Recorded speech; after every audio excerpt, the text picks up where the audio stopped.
भारतीय reserve bank ने हाल ही में अपनी मौद्रिक नीति समीक्षा में रेपो रेट में क्या बदलाव किया है? कोई बदलाव नहीं। मुद्रास्फीति को नियंत्रित करने और आर्थिक विकास को संतुलित करने के लिए आरबीआई ने रेपो रेट को यथावत रखने का निर्णय लिया है। भारत सरकार ने देश में ग्रीन हाइड्रोजन मिशन को तेजी से लागू करने के लिए हाल ही में क्या जारी किया है? नई राष्ट्रीय नीति। इसका लक्ष्य भारत को दुनिया का सबसे बड़ा ग्रीन हाइड्रोजन उत्पादक और निर्यातक बनाना है। National payments corporation of India ने छोटे डिजिटल भुगतान को आसान बनाने के लिए किसे बढ़ावा देने की घोषणा की है? यूपीआई लाइट को। यूपीआई लाइट के जरिए बिना पिन डाले छोटे भुगतान जैसे 500 रुपये तक ऑफलाइन मोड की तरह तेजी से किए जा सकते हैं। भारत और किस देश की नौसेना के बीच द्विपक्षीय नौसैनिक अभ्यास वरुण का आयोजन किया गया है? भारत और फ्रांस के बीच। यह अभ्यास हिंद महासागर और अरब सागर क्षेत्र में दोनों देशों के बीच सामरिक तालमेल बढ़ाने के लिए किया जाता है। अंतर्राष्ट्रीय मुद्रा कोष और वर्ल्ड बैंक ने अपनी ताज़ा रिपोर्ट में भारत को किस रूप में वर्णित किया है? सबसे तेजी से बढ़ती अर्थव्यवस्था के रूप में। आईएमएफ ने भारत के विकास का अनुमान में बढ़ोतरी की है, जो भारतीय बाजार के प्रति वैश्विक विश्वास को दर्शाता है। हाल ही में इंडिया सेमीकंडक्टर मिशन के तहत सरकार ने किस क्षेत्र में आत्मनिर्भरता के लिए काम तेज किया है? चिप और सेमीकंडक्टर निर्माण में।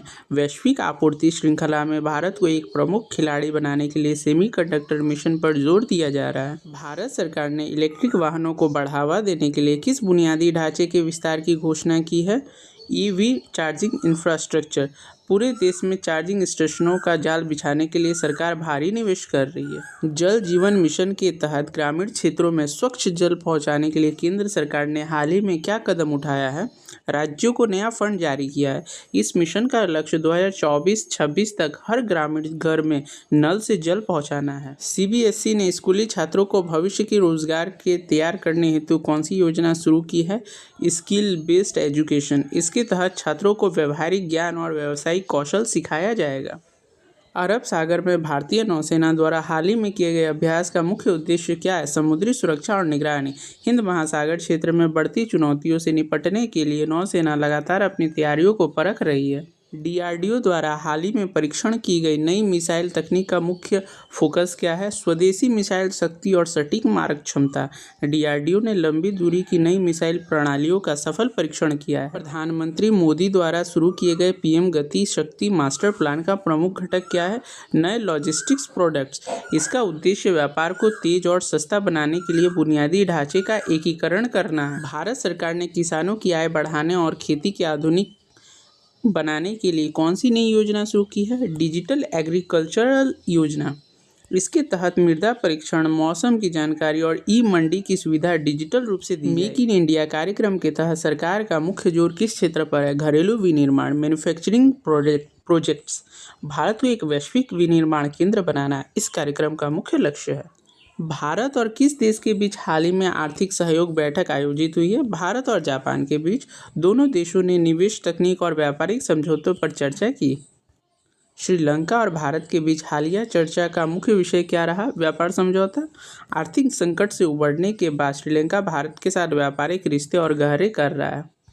भारत ने किस खाड़ी देश के साथ हाल ही में इन्वेस्टमेंट एग्रीमेंट पर हस्ताक्षर किए हैं? संयुक्त अरब अमीरात। भारत के इंफ्रास्ट्रक्चर और ऊर्जा क्षेत्र में बड़ा निवेश करेगा संयुक्त अरब अमीरात। बीसीसीआई ने घरेलू क्रिकेट के ढांचे में क्या बदलाव प्रस्तावित किया है? रणजी ट्रॉफी और घरेलू टूर्नामेंट के प्रारूप में बदलाव किया है। इसका उद्देश्य खिलाड़ियों के कार्यभार को कम करना और खेल की गुणवत्ता को सुधारना है। खेलो इंडिया योजना के तहत युवाओं को प्रशिक्षण देने के लिए सरकार क्या नया कदम उठा रही है? नए ट्रेनिंग सेंटर्स की शुरुआत करिए। छोटे शहरों और गाँवों को प्रतिभावान खिलाड़ियों को इससे विश्व स्तरीय कोचिंग मिलेगी। भारत में महिला सशक्तिकरण को खेल के क्षेत्र में बढ़ावा देने के लिए कौन सा कार्यक्रम शुरू किया गया? Women cricket promotion program. राष्ट्रीय शिक्षा नीति के तहत देश में उच्च शिक्षा को सुलभ बनाने के लिए किस काम पर चल रहा है? कौन सा काम? Digital university. ये छात्रों को घर बैठे बेहतरीन कोर्सेज और डिग्री प्राप्त करने की सुविधा देगी। छात्रों और शोधकर्ताओं को मुफ्त ऑनलाइन पुस्तकें उपलब्ध कराने के लिए कौन सा प्रोजेक्ट शुरू किया गया है? Government e library project. इसके तहत लाखों किताबें और शोध पत्र डिजिटल रूप में उपलब्ध होंगे। इंडिया मिशन का अगला चरण मुख्य रूप से किस पर केंद्रित होगा? नए ट्रेनिंग सेंटर और उद्योग आधारित कौशल पर, इंडस्ट्री लिंक्ड स्किल्स पे।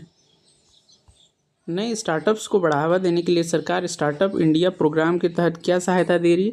फंडिंग सपोर्ट और टैक्स में छूट। भारत दुनिया का तीसरा सबसे बड़ा स्टार्टअप इकोसिस्टम बन गया है। रीन्यूएबल एनर्जी, अक्षय ऊर्जा के क्षेत्र में भारत की वर्तमान स्थिति क्या है? क्षमता में लगातार वृद्धि और विश्व में तीसरा स्थान। सौर और पवन ऊर्जा में भारत नई ऊंचाइयों को छू रहा है। भारत में डिजिटल इंडिया प्रोग्राम का सबसे बड़ा लाभ क्या रहा है? डिजिटल सेवाओं और ऑनलाइन पारदर्शिता में भारी बढ़ोतरी हुई है। सरकार महंगाई पर लगाम लगाने के लिए किस स्तर पर काम करे? लगातार सरकारी निगरानी और नीतिगत हस्तक्षेप। इंफ्रास्ट्रक्चर के विकास को गति देने के लिए सरकार ने क्या निर्देश दिए? चल रहे प्रोजेक्ट को समय पर भीतर से तेज करना। उत्तरी सीमा पर भारतीय सेना द्वारा किए गए अभ्यास का क्या नाम है? सीमा सुरक्षा और सामरिक अभ्यास। सेना लगातार हिमालयी क्षेत्रों में अपनी ताकत बढ़ा रही है। यूपीआई ट्रांजैक्शन के मामले में भारत ने हाल ही में क्या उपलब्धि हासिल की है? हर महीने नया रिकॉर्ड बनाना। भारत डिजिटल पेमेंट में दुनिया का नेतृत्व कर रहा है। गवर्नेंस को बढ़ावा देने के लिए कौन सा पोर्टल सबसे अधिक प्रभावी रहा है? डिजिटल इंडिया पोर्टल और उमंग ऐप। रक्षा उत्पादन में आत्मनिर्भरता का क्या प्रभाव पड़ा है? विदेशी आयात में कमी और निर्यात में रिकॉर्ड बढ़ोतरी। एथलेटिक्स चैंपियनशिप की मेजबानी के लिए भारत की तैयारी क्या है? एथलीटों के लिए विशेष कैंप और नए स्टेडियम का निर्माण। सेमीकंडक्टर निर्माण के लिए भारत ने किस राज्य में बड़े प्लांट लगाने की अनुमति दी है? गुजरात और असम। टाटा और अन्य कंपनियां इसमें बड़े निवेश कर रही है।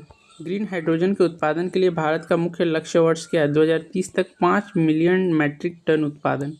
ऐसे ही महत्वपूर्ण जानकारियों के लिए हमारे चैनल सुपर ज्ञान गुरुजी को लाइक, शेयर एंड सब्सक्राइब जरूर कीजिएगा। Thank you.